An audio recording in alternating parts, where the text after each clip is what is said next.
साम्राज्य न्यूज, सामान्यांचा असामान्य आवाज।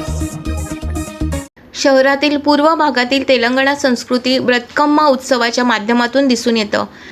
अष्टमीच्या दिवशी घरात सुखसमृद्धी नांदण्यासाठी, ऐश्वर्य प्राप्तीसाठी, रोगराई कमी होण्यासाठी, सर्व मनोकामना पूर्ण होण्यासाठी पद्मशाली समाजातील महिला भगिनी पारंपरिक वेशभूषेत ब्रतकम्मासमोर फेरा धरून ब्रतकम्मासमोर देवीची आराधना करतात।